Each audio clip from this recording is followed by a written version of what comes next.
Good morning class. My self Mukesh Thakran. बेटा हम study कर रहे थे कल work and energy chapter 11। Work and energy के अंदर हमने कल स्टडी किया था work it's SI unit, positive negative and zero work. ये हमने कल स्टडी किया था। आज हम इस लेक्चर में वर्क डन के ऊपर बेस्ड कुछ क्वेश्चन सोल्व करेंगे। किस किस तरह के क्वेश्चन वर्क डन के ऊपर आपसे पूछे जाते हैं, आपकी एनसीईआरटी बुक के ही क्वेश्चन है। तो लेट्स स्टार्ट। फर्स्ट क्वेश्चन है, when do we say that work is done. कब हम कहेंगे कि वर्क डन हुआ है। आपने वर्क डन के डिफाइन में ऑलरेडी स्टडी किया था कि वर्क डन कब होता है, जब भी अगर आपके द्वारा लगाया गया फोर्स किसी बॉडी में एक्चुअली डिस्प्लेसमेंट प्रोड्यूस करता है या उसको एक्चुअली डिस्प्लेस्ड करता है या उसमें मूवमेंट प्रोड्यूस करता है, then we say that work is done. तो ये जो डिफाइन आपका फर्स्ट क्वेश्चन है, it is based on the work.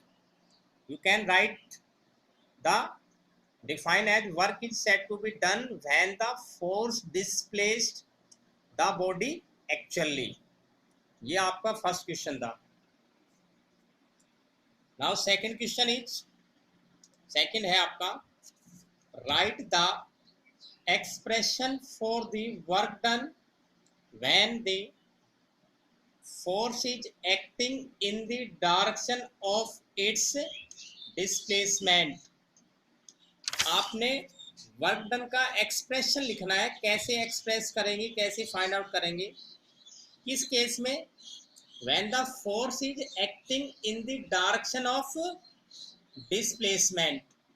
जब फोर्स जो है वो डिस्प्लेसमेंट के डायरेक्शन में ही एक्ट कर रहा हो। आपने वर्क डन की दो डिफाइन लिखी थी। एक तो हम लिखा था कि work is said to be done when force displace the body actually.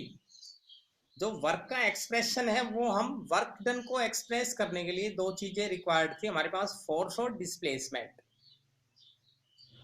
तो ये जो केस है वर्क डन का, it is the case when the force acting in the direction of displacement. तो जब भी कोई फोर्स अपने ही डायरेक्शन में किसी बॉडी को डिस्प्लेस्ड करता है, यानी कि जो हम पॉजिटिव वर्क डन भी कहते हैं, जिसको हमने पॉजिटिव वर्क डन में भी इसको डिफाइन किया हुआ है, when the force displaced the body in its direction then work done is positive. तो वर्क डन पॉजिटिव होता है and we express this work done W equals to force multiplied displacement. Force और displacement का जो product होता है, this is the expression of work done. So this is the second question. Third question देखिए क्या है आपका, define 1 joule of work. Student, we have already learn in our previous lecture the SI unit of work is joule. Joule जो है वो SI unit है work की, और जूल जो SI यूनिट कैसे मिलके बनी है, जूल मिलके बनी हुई है फोर्स और डिस्प्लेसमेंट के प्रोडक्ट से। तो जूल की जो डिफाइन है, 1 जूल मींस 1 न्यूटन फोर्स जब 1 मीटर डिस्प्लेस करे किसी ऑब्जेक्ट को, then we say that the work done is 1 joule.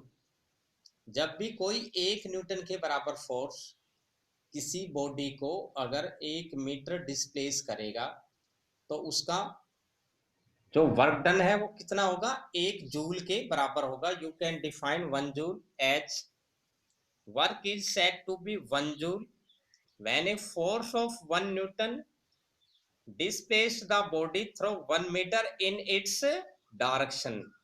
जब 1 न्यूटन का फोर्स किसी बॉडी को 1 मीटर अपने ही डायरेक्शन में डिस्प्लेस्ड करेगा, then work done is equals to 1 joule and 1 joule equals to 1 Newton meter। This is the define of 1 joule work done। अब आपके पास एक न्यूमेरिकल प्रॉब्लम हमारे पास, question 4। You are given a pair of blocks exert a force of 140 newtons बैलों की एक जोड़ी है आपके पास, ठीक है, दो बैल हैं और वो 140 न्यूटन का फोर्स एक्सर्ट कर रहे हैं ऑन ए प्लो, एक हल के ऊपर, ठीक है। The field being ploughed is 15 metre long, जहां पे बैलों से जुताई की जा रही है, हल चलाया जा रहा है, वो कितना लेंथ है उसकी, 15 मीटर लॉन्ग है। How much work is done in ploughing the length of field, तो जो फील्ड की लेंथ है यानी कि 15 मीटर लेंथ को प्लॉट करने के लिए, जोतने के लिए कितना वर्क डन किया जाएगा बैलों के द्वारा, ये आपका क्वेश्चन है। देखिए स्टूडेंट, आपको गिवन क्या है, you are given that force given है आपका 140 न्यूटन, डिस्प्लेसमेंट यहाँ पर होगा जो लेंथ ऑफ फील्ड है उसके बराबर यानी कि 15 metre. Then what is work done, we know that work done equal to force multiply displacement, so force is 140, displacement 15, we get 2100 newton meter, or you can say that work equals to 2100 joule. This is the work done in ploughing a length of 15 meter, 15 metre की length को प्लो करने के लिए, जोतने के लिए इतना work done किया जाएगा बैलों के द्वारा। ऐसे ही you can take one more problems. A porter lift a luggage of 15 kilogram from the ground and put it on his head 1.5 meter above the ground। एक पोर्टर है, वो लगेज को, सामान को उठा रहा है, 15 किलोग्राम लगेज का वेट है, ठीक है, मास है, ग्राउंड से और अपने सर के ऊपर रख रहा है, जो कि 1.5 मीटर हाई है ऊंचाई पर, ग्राउंड से। Calculate the work done by him on the luggage, तो आपसे पूछा है कि कितना वर्क डन किया जाएगा लगेज के ऊपर पोर्टर के द्वारा। यहाँ पे भी देखिए आपको क्या गिवन है, you are given that mass of luggage is 15 kilogram, और डिस्प्लेसमेंट यहाँ पे भी जो हाइट है उसके बराबर होगा, कितना डिस्प्लेस किया उसने, 1.5 metre above the ground.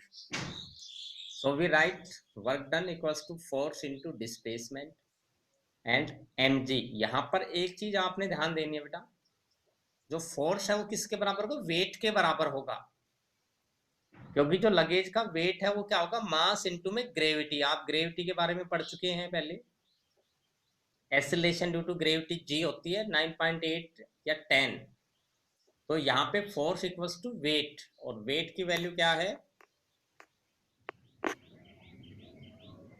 15 multiplied 10 और डिस्प्लेसमेंट 1.5।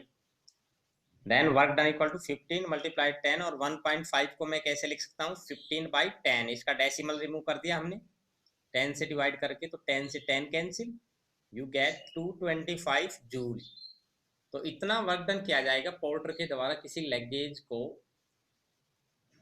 ग्राउंड से 1.5 मीटर की हाइट पर रखने के लिए, अपने सर पे उठाने के लिए। This is the work done by porter. तो ये कुछ प्रॉब्लम्स थी बेटा जो वर्क डन के ऊपर बेस्ड है। इसी तरह के क्वेश्चंस आप बुक में और भी कर सकते हैं, आपको एक्सरसाइज के अंदर मिले। तो आज के लिए हमारा जो टॉपिक्स है वो वर्क डन का कंप्लीट हो चुका है। आप वर्क को स्टडी करेंगे, और होमवर्क में मैं इसको आपके पास इसके नोट्स की कॉपी भेज रहा हूँ, उसको भी आप राइट करेंगे अपनी नोटबुक में। Thank you, have a good day.